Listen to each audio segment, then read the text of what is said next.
Assalamualaikum warahmatullahi wabarakatuh.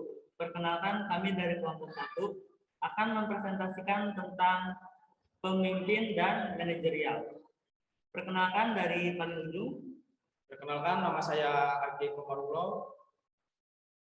Perkenalkan, nama saya Elvita Biasa. Nama saya Muhammad Rizdi Hamdi. Dan nama saya adalah Abdul Biasa. Saya Hasan Biasa.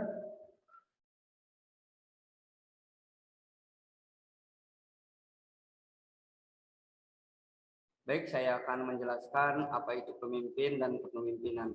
Apa itu pemimpin? Pemimpin adalah orang yang memimpin kelompok, 2 orang atau lebih, baik organisasi maupun keluarga. Dan apa itu pemimpin? Pemimpin adalah seseorang yang mempunyai tanggung jawab penuh dalam mengembangkan perusahaan. Karyawan yang berada di perusahaannya akan melihat pemimpin sebagai figur yang dapat mengayomi mereka selama bekerja di perusahaan tersebut. Oleh karena itu, seorang pemimpin mempunyai pengaruh yang paling besar dalam sebuah perusahaan, baik pengaruh terhadap perusahaan itu sendiri maupun pengaruh terhadap orang-orang yang berada di dalam perusahaan. Selanjutnya, apa itu kepemimpinan? Jadi kepemimpinan itu kemampuan untuk mempengaruhi orang lain untuk mencapai visi, strategi, dan sarana bersama.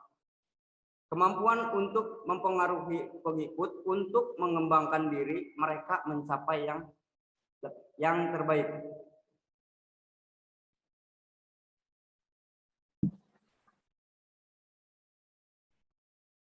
Baik, selanjutnya saya akan menerangkan apa itu manajer. Manajer adalah seseorang yang mempunyai tanggung jawab dalam mengatur sistem organisasi perusahaan. Manajer adalah seseorang yang mempunyai tanggung jawab dalam mengatur sistem organisasi perusahaan. Seluruh karyawan yang berada dalam sebuah perusahaan akan lebih sering berkomunikasi langsung dengan manajer dibanding pemimpin mengenai job desk dan segala hal yang berhubungan dengan pekerjaan mereka. Manajer juga harus memastikan bahwa seluruh karyawan menyelesaikan job desk mereka dengan baik dan benar.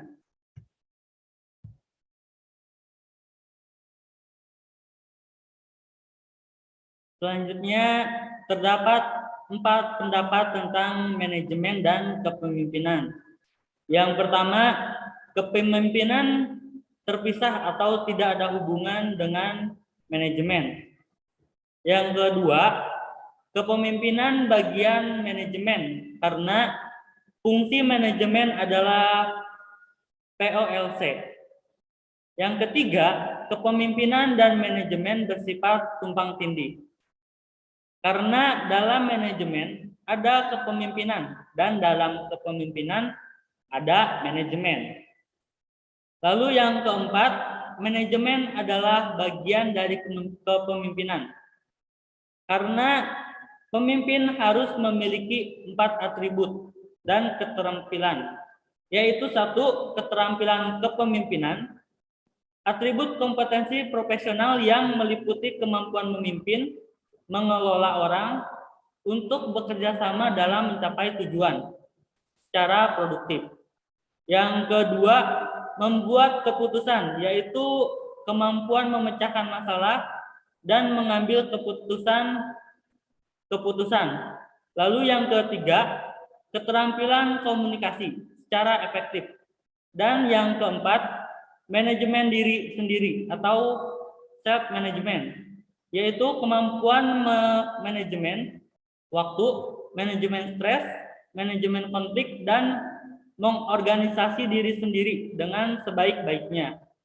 Keempat di atas dapat digambarkan sebagai berikut. Selanjutnya tentang kepemimpinan dan manajerial. Di sini ada 3 dari mulai manajemen ini. Pertama, low level management adalah tingkatan manajemen yang paling rendah dalam sebuah perusahaan. Manajemen ini bertugas untuk memimpin dan mengawasi kinerja tenaga operasional. Manajemen ini lebih ke menggunakan keterampilan teknikal jika dibandingkan dengan komunikasi. Kemampuan yang konseptual hampir tidak terpakai sama sekali. Yang kedua berlanjut manajemen tingkat menengah atau disebut juga middle level of management. Berbeda dengan manajemen puncak, manajer tengah cenderung bekerja berimbang, mengandalkan konseptual dan manajerialnya dalam hal teknis. Lebih ke kurang membutuhkan keterampilan yang sifatnya konseptual untuk manajer menengah ini. Yang ketiga, ada top manager atau yang disebut juga top level management. Tingkat manajemen yang paling atas dan memiliki otoritas tertinggi pada sebuah organisasi atau perusahaan. Dan secara langsung bertanggung jawab kepada pemilik perusahaan. Umumnya, manajemen puncak hanya bekerja pada tatanan konseptual dan pemikiran, bukan pada hal teknis. Manajemen puncak memiliki kewenangan yang paling besar di antara manajemen yang tadi.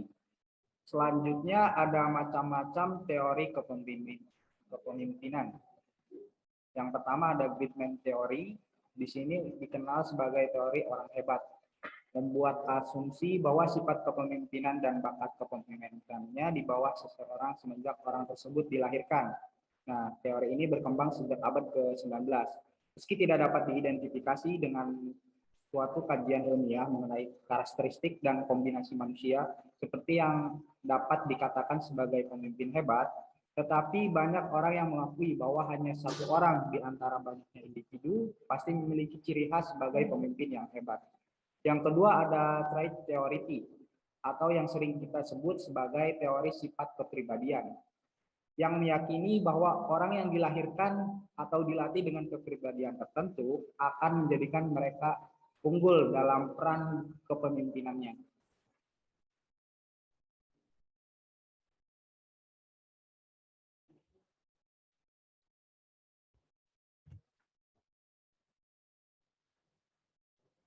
Hal ini dapat diartikan sebagai kualitas kepribadian tertentu seperti keberanian, kecerdasan, pengetahuan, kecakapan, dan daya tanggap.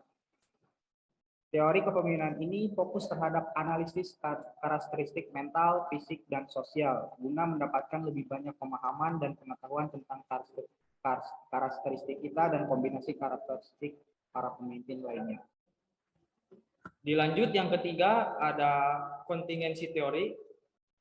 Teori kontingensi atau yang berasal dari kata kontingensi teori menganggap bahwa tidak ada cara yang paling baik untuk memimpin dan menyatakan bahwa setiap gaya kepemimpinan harus didasarkan pada situasi dan kondisi tertentu. Atas dasar teori kontingensi ini, seseorang mungkin dapat berhasil tampil dan memimpin dengan sangat efektif pada suatu kondisi, situasi dan tempat tertentu, namun kinerja kepemimpinannya berubah sesuai dengan situasi dan kondisi yang ada. Apabila pemimpin tersebut dipindahkan ke situasi dan kondisi lain, atau ketika faktor di sekitarnya telah berubah pula. Jadi, teori kontingensi atau kontingensi teori juga sering disebut dengan teori kepemimpinan situasional. Keempat, ada teori gaya dan perilaku. Teori kepemimpinan yang berdasar gaya dan perilaku disebut sebagai kebalikan dari the Gridman teori. Teori berdasar gaya dan perilaku menyatakan pemimpin hebat dibuat, bukan dilahirkan. Teori kepemimpinan ini fokus pada tindakan seseorang pemimpin, bukan pada kualitas mental atau sifat atau karakter bawaan dari orang tersebut. Dilanjut pula di sini ada teori ini juga menyebutkan seseorang dapat belajar dan berlatih untuk menjadi pemimpin melalui ajaran, pengalaman, dan pengamatan yang baik. Teori ini menunjukkan bahwa kepemimpinan yang efektif merupakan hasil dari 3 keterampilan, utama yang dimiliki individu, yaitu keterampilan yang berupa keterampilan teknis, manusiawi, dan konseptual. Dilanjut yang kelima ada behavioral theories. Behavioral theories merupakan reaksi atau trait teori. Teori perilaku atau behavioral theories ini menghadirkan sudut pandang baru mengenai kepemimpinan.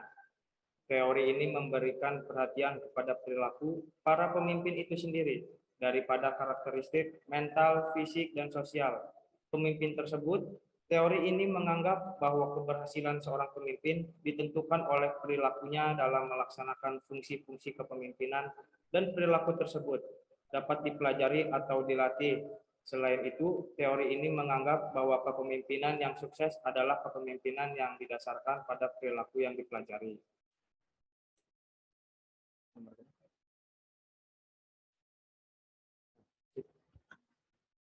Dilanjut pada nomor 6, ada yang disebut teori Servan. Teori kepemimpinan Servan atau dalam bahasa Indonesia disebut sebagai pelayan pertama kali diperkenalkan pada awal tahun 1970-an. Teori ini meyakini bahwa seorang pemimpin yang baik adalah pemimpin yang bertugas untuk melayani, menjaga, dan memelihara kesejahteraan fisik serta mental pengikut atau anggotanya. Gaya kepemimpinan ini cenderung fokus untuk memenuhi kebutuhan pengikut dan membantu mereka menjadi untuk lebih mandiri dan berwawasan lebih luas. Pada teori ini, pemimpin yang baik juga diharuskan bisa bersimpati dan dapat meredakan kecemasan yang berlebih pada para pengikutnya.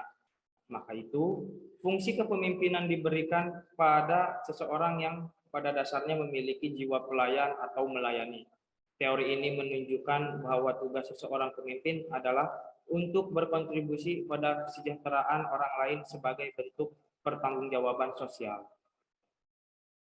Baik, kita lanjut ke teori-teori di sini. Yang ketujuh yaitu teori transaksional, di mana di sini berasal dari kata transaksi. Teori ini menggambarkan suatu gaya kepemimpinan yang berdasar pada perjanjian atau kesepakatan yang dibuat seseorang dengan orang lain.